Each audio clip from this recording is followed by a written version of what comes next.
Chapter 13. It reminded her of the first time she had seen a penis. That was Eva's overriding thought as she sat hunched in front of the laptop screen, hands rammed into the side of her face, trying to block out Tariq, Luan and her other cousins and their incessant laughing jabber as they cut drugs, drank beer and whiskey and played poker. Shrugging off their invitations to join them with stiff-shouldered irritation, Eva kept her face pressed as close as possible to the buzzing computer screen, re-watching the 2-minute video clip of a young insurgent's blood-splattered splaying. Barely 20, the young man blinked at the camera pointed towards him, his hands tied behind his back and a numb look of disbelief on his face. The big man next to him caught him by the shoulder with one hand and with the other executed a swift backhand stroke with an insanely large, rusting machete. The beheaded rebel performed a crazy and somewhat comical little dance before falling down next to his head and twitching grotesquely.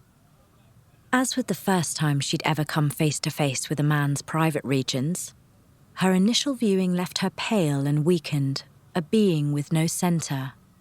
But such feebleness is easily overcome. At age 14, the pulsating thing with the head of purple thrust her way was that of her cousin Rakin. He roughly grabbed a handful of hair and demanded she lick it as the two engaged in a vehement battle of reluctance and want. A battle that she, the 14-year-old girl, would win. Not by disobeying, but by obliging. Not by licking, but by biting. Her teeth had sunk easily into that strange, raw sausage. The veiny roll of muscly flesh had squelched satisfactorily between her clamped teeth. In later, stronger years, she'd regretted not biting all the way through, lifting her head with the thing torn off in her mouth like an animal. Blood streaming down her jowls, showing it defiantly to her grease-smeared, sweat-stinking cousin while he howled and screamed for his dark time. After that, they'd become something of an interest, a preoccupation. She overcame their ugly curiosity by studying them incessantly, first in pictures, then in flesh. Many a boy of the Veli-Podja neighbourhood succumbed to her sultry demands and let their pants drop to the dusty ground of back alleys, waiting with toothy acne-crusted smiles for what was coming next. Few expected the quizzical examinations Eva would deliver, not touching, just looking. The occasional prod with the tip of her index finger like a nurse performing a prostate exam. On one occasion, when an 18-year-old, back from a 4-week stint working as a lackey, fishing for red porgy and scombus gombrus on the far reaches of the Adriatic, with no one for company but 6 burly middle-aged men, expected more than mere scrutiny, things had taken an ugly turn. He'd pushed her up against a wall, shaving skin from her shoulders in great chunks, and rammed his hand up her skirt, breathing hard into his face as he stole for her insides. What many would have thought of as rape, Eva channeled into experience. It was another great lesson in the understanding of the slutty art form she would come to make her own. She endured it, stiff and silent, as he pounded away, wondering if this was all there was to it. From there, her studies progressed to pornography, a multitude of magazines, films where possible, hungrily learning more and more about what men liked and what women performed, the crazy dance in all its sticky glory. By the first time a man had ignited her, it was she who was the master manipulator. Little more than a stolen virgin, the girl of 17 grabbed the hair of the 25-year-old, pulling him towards her as she knelt upright on the edge of his bed, giving him only seconds to tear open her shirt and kiss and suck at those magnificent breasts, bend down to her crotch and breathe in her scent. She soon threw him onto the bed like a wrestler, climbing on board him like he were nothing but a thing she now owned and forcing his head violently back, tasting the exposed bulge of his neck. By the time she moved down to put into practice all she had been learning these past few years, scratching her nails up the insides of his thighs hard enough to leave thin traces of blood and opening her mouth to inaugurate her art, the man was already jerking and spasming into a thunderous climax. She leant back from him on the bed, wiping her mouth on the back of her hand and eyeing him coldly. He recovered, shaking his head in self-satisfied disbelief and reaching for her, a gauche smile on his face. She bent down to him. He closed his eyes, expecting a kiss. Instead, she spat hatefully onto his eyelids, sprang from the bed like a cat, snatched up her discarded clothing and ran from the room to his groans of repulsed frustration. And so it was with the internet's clips of savage barbarity. At first, she'd stolen quick glances, then longer looks through the orange glowing gaps in her latticed fingers. Pictures of disembodied heads lined up on the sides of dusty roads for maximum propaganda. Videos now. Mass shootings, men bound and knelt at the side of pits, waiting calmly as the row of the living became the tumble of the dead, cascading down into an earthly cavern to join a mass jumble of cadavers. Children, as young as 2, dead in their father's arms. A woman in her 20s, naked and silky smooth, trussed like a turkey and hoisted into the air over a large, dank barrel, her throat sliced open into an ugly gash, her blood spilling furiously into the barrel's depths with the force of a suddenly burst pipe. It became easier and easier the more she went on. Tolerance increased and became irrelevance. This too could be overcome and mastered. She sat squat across the chair, feasting on the images like a man watching a boxing match.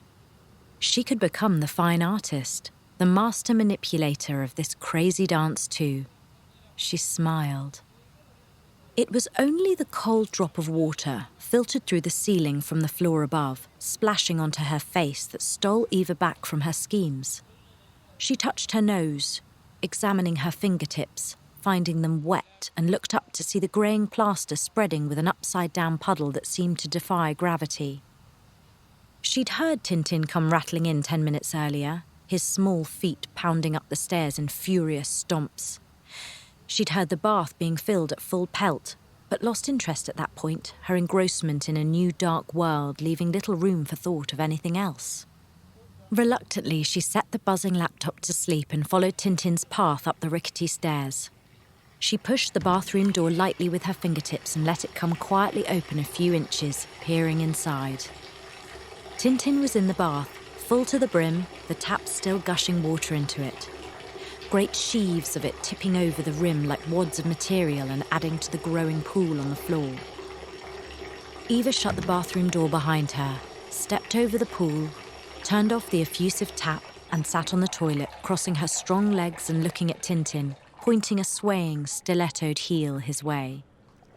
He had Luan's straight razor in his hand and had been hacking at his greasy long hair, trying and failing to emulate the closely shaved heads of the men of the community, those men who, like warriors, took no shit from anyone. Instead of a successful emulation, Tintin had sliced into his scalp in a mismatch of unsightly gashes and left his hair hacked and ruined like a fire-ravaged crop of corn. Blood ran down his neck and slid into the bathwater at the same rate tears ran from his angry eyes and slid down his flushed cheeks. Eva sighed knowingly. She picked up the pig mask from within his crumpled clothing on the floor beside the bath, pulled it on and snorted whimsically for Tintin's amusement. For a moment it worked. Tintin's haunted, deeply cut sorrow lifted and his face broke into a chuckling grin. But this would not last, and the grin gave way to a collapse of tears that betrayed the young boy's wounded pride. She pulled off the mask and, to his surprise, followed this by pulling off her shirt and the remainder of her clothing, underwear included, and slipping into the bath in front of him. Tintin trembled slightly, as any boy, however proud, however broken, would the first time he experienced a woman naked and near to him, especially a woman such as this. Eva took the razor from his quivering fingers and examined the tattered remnants of his hair like a stylist being asked to fix an at-home perm that had gone horribly wrong. With great tenderness, Eva skated the razor over the remainder of the stubborn clumps of thick black hair, left like desert Mormon tea bushes on the round of Tintin's scalp. The final tufts twirling down like leaves in the wind and landing on the bathwater's surface to float like feathers. When finished, she turned Luan's shaving mirror towards the boy to feast on his own reflection. Tintin took in a gleeful gasp like a child at Christmas laying eyes on the bicycle his parents had told him he couldn't have in the sweetest of deceptions.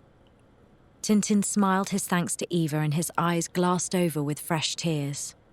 She took his face in her hands with an uncommon gentleness and laid him against her bare breast, resting her cheek on the top of his head and swaying slightly.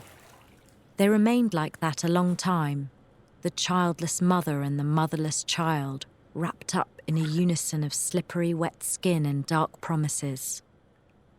Outside, a dog howled at the moon and the night gave way to a grimly air, thick with smoke and grit from the shantytown surrounding the turkey cage and flies from the marshes. When the wind spoke, its voice was brittle, full of filth. Soon, it said.